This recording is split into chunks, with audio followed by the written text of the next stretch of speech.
તો એ દીપા મેડમ અત્યારે મારે છે પોતા મેડમ તેને પોતા મારે છે બોલો. અને હવે થોડી વારમાં જશે સેવા કરવા માટે. યસ. તો વૃષ્ટિ મેડમને મૂકીને આવ્યા અને પછી ઘરના કામ અહીંયા ચાલુ થઈ ગયા છે. એક્ઝેક્ટલી. તો આની મજા છે. એટલે તમારે જીમ કદાચ ના જઈ શકો ને તો એ તમારે એક્સરસાઇઝ પ્રોપરલી થઈ જાય. તો ઘરના કામ તો જાત આમાં વધારે એક્સરસાઇઝ ત્યારે થાય જ્યારે તમે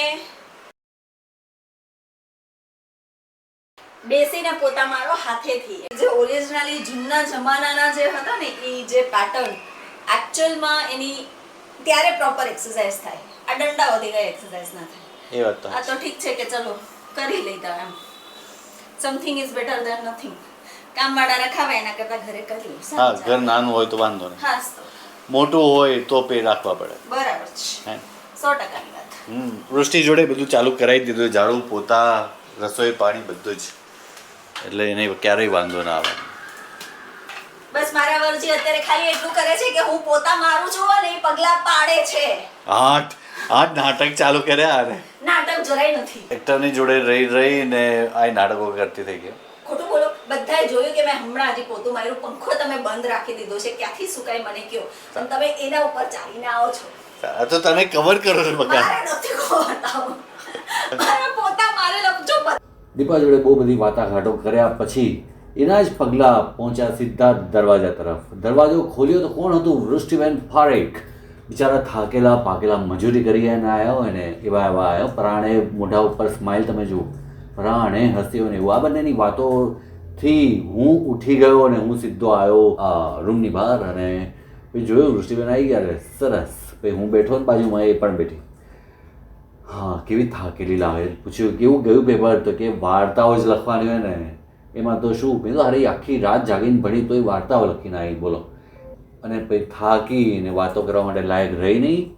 અને પછી બિચારી ઊંઘ્યા પછી ભૂખ સખત લાગે હો યાર. અને બહુ જ ભૂખ લાગે એમ. અને અત્યારે મારા ઘરમાં બની રહ્યું છે કેળાનું શાક. આ જે કેળાનું શાક હા. અને બહુ જ ઓછા ઘરમાં, બહુ ઓછા લોકોના ઘરમાં મેં કેળાનું શાક બનતા જોયું. અને એની રેસીપી તમને જણાવી દઉં. ચલો, હું નથી જણાવતો અત્યારે કારણ કે મેં બનાવ્યું નથી અને મને એટલે આવડતું નથી. એટલે હું તમને નહીં કહું. દીપલી કહેશો હવે બતાવો. તમે ત્યારે જે બતાવ્યું ને એમ થાય ક્યારે શું શું બનાવ્યું છે આ એમ. ના શું બની રહ્યું છે? વાવ, આવું થાય બગા. આ કેળાનું શાક બની રહ્યું છે અત્યારે. ચાલ રેસીપી કહી દે બધાને ફટાફટ. આમાં કઈ જ નથી કરવાનું. જો આ બધા આવું જ કે કોઈ પણ વસ્તુ હોય ને મેં બહુ જ જોયું છે એવું કે કોઈ પણ મતલબ હું યુટ્યુબ પર વિડીયો બી જોવો ને તો કે ભાઈ આ કેવી રીતે કર્યું. એટલે આમાં કંઈ જ નથી કરવાનું. આ કંઈ જ નથી કરવાનું. તો પછી તમે કર્યું જ કેમ? એમને એમ થઈ જાત બધું. કંઈ જ નથી કરવાનું. બોલ દિયા. ચલ બોલ. કઈ નહીં. કેળા હોય સુધાર લેવાના.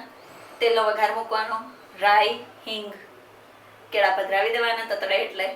અને બસ પછી મસાલો કરી દેવાનો હોય. મસાલામાં હળદર, ધાણા જીરું, મીઠું, મરચું, સાંપલા.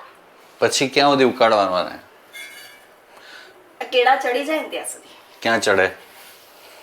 લોકો સમજી ગયા. બધા જ સમજી ગયા તમારા સિવાય. હો, સમજી ગયા ને? કમેન્ટ કરીને કહેજો કે અમે સમજી ગયા છો. તો શું? કમેન્ટ કરીને એવું કહેજો કે ભાઈ સમજી ગયા. એમ એવું લખવાનું જ. ના સમજ્યા હોય તોય તમે સમજી ગયા છો. આઈ નો તમે નાટક કરો છો. કંઈ પણ કેળા તો બચારા પોતે જ પોચા હોય તો એ લોકો તો ચડી જ જતા હોય. Hardly 5 minutes. મેગી જો મેગી ખાલી 2 મિનિટ કે પણ એ 5 મિનિટ લાગે. પણ આને મેક્સિમમ 10 મિનિટમાં તો શાક તૈયાર. કારણ કે કેળા ઓલરેડી પોચા જ હોય એટલે એને ખાલી વઘાર કરી, મસાલો કરી અને એને થોડુંક આમ એકરસ થવા દેવાય. ઢાંકી દેવાનું 5-7 મિનિટ માટે. It's ready. એટલે જ્યારે બી લેટ થાય ને ત્યારે આવા બધા શાક ફટાફટ થઈ જાય. એટલે ઘરમાં જેને ઘરમાં મેગી ના હોય ને અને બનાવવું હોય તો ફટાફટ આ બની જાય. પણ એટલે એની સાથે રોટલી બી બનાવવી પડે ને. મેગી એમને હા, એ પોઈન્ટ છે so please do not compare shaak, rotli and Maggi. તો એ તમારે બનાવવું પડશે. સોરી યાર, માફ કરજો, ભૂલ થઈ ગઈ. મેગીની સાથે કમ્પેર ના કરાય યાર. મારી ભૂલ હતી. ગુડ. ચલો હવે એક્સેપ્ટ કરી લીધું. હા. ચલો હવે આ રોટલીનો લોટ છે તો હવે રોટલીની રેસીપી. કરવાના છો ને? રોટલીની રેસીપી રોટલી તમે કરવાના છો ને? પહેલા આમ તમે આમ રેસીપી ચેનલ ચાલુ કરી હતી ને આમ બહુ મસ્ત મસ્ત બધું બનાવતા હતા. હા મસ્ત દિવસો હતા એ હા, પણ પણ અમારા સાહેબ ખાલી શાક જ બનાવે, રોટલી બોટલી મજૂરી કામ નહીં કરવા. હા એ તો એવું જ હોય. કેવું બોલે. જો વૃષ્ટિબેન ઊંઘી ગયા હવે બોલે બીજા હો. બોલે બીજા હવે હમણાં બોલશે જ નહીં કંઈ. જ્યાં સુધી 3-4 કલાક 5 વાગે ઉઠશે. એટલે કેટલા વાગે ઉઠાડવાની જાને? કીધું તો છે 3:30 ઉઠાડજો. હા પણ ઉઠશે 5 વાગે. ઈ હવે ઉઠે ત્યારે સાચી હવે તો એને એક્ઝામ પતી ગઈ ને બધી? હોય. મેથ્સ છે બકા મેઇન. અચ્છા બસ ને એટલે કે આવતીકાલે છેલ્લી ને? કાલે નથી, કાલે રજા છે રવિવારે એટલે. અચ્છા પણ તું તો કહેતી ને કે ભાઈ સ્કૂલ જેવું નથી હવે તો કોલેજ જેવું જ છે એટલે હવે એકે દિવસની રજા નથી આપતા લોકો. હા તો આટલા દિવસ અઠવાડિયાથી ચાલુ થઈ તો અઠવાડિયા કે રજા હતી જ. હા એટલે એક દિવસની રજા આપીને પણ. અલે રવિવારે કોણ એક્ઝામ રાખે? હા કાલે રવિવાર કા હા સોરી એટલે રજા છે નહીતર ના હોય. એ વાત બરાબર. સારું આવતીકાલે રવિવાર છે અને રવિવારે પેલું છાશ વિતરણ માટે જવાનું છે. લસ્સી વિતરણ. લસ્સી ખાંડ નાખતા ભૂલી જવું એવરી ટાઈમ તો સોરી. હા ભાઈ અત્યારે સાંજના 6 વાગ્યા અને આ બેન અત્યારે લંચ કરે છે પણ અત્યારે આપણો ચા પીવાનો ટાઈમ થઈ ગયો છે. આમ તો છે ને રોજ સાંજે એમ થાય કે ચા પીએ પછી એવું થાય કે હારું એસિડિટી થશે પણ હવે એસિડિટી થોડીક સેકન્ડ માટે વિચાર આવે ને પી જતો રહે પણ ચા બની રહી છે અત્યારે જો. તો વૃષ્ટિબેન અત્યારે પેટ પૂજા કરે ને અમે પીશું ચા. તો શુદ્ધ દીવા મેડમ બોલો ને સાહેબ. મજામાં? મેડમ મેડમ કરી બધા જ કામ કરાવે છે પછી કે મેડમ કાઈ નહીં મેડમ મને કયો. તો તારે શું કરાવવું છે? અચ્છા શું કરાવવું છે? એટલે શું કરવું છે તારે એમ? કરાવવું તો એકચ્યુઅલી બહુ જ બધું છે પણ હવે ઠીક છે ચાલ. ઋષિબેન એક સવાલ છે આમાં તને શું લાગે છે તારે કહેવાનું? હમણાં અનંત અંબાણી એ ક્યાં ગયા ચાલતા ચાલતા? પરિક્રમા કરવા નતા ગયા, દ્વારકા ચાલતા ગયા હતા હે ને? તો ખબર મને એક વિડીયો આવ્યો હતો કે મતલબ મરઘીનું આખું ટ્રક જતું હોય છે ને એ રોકે છે ને બધી મરઘીઓને છોડાઈ દે છે.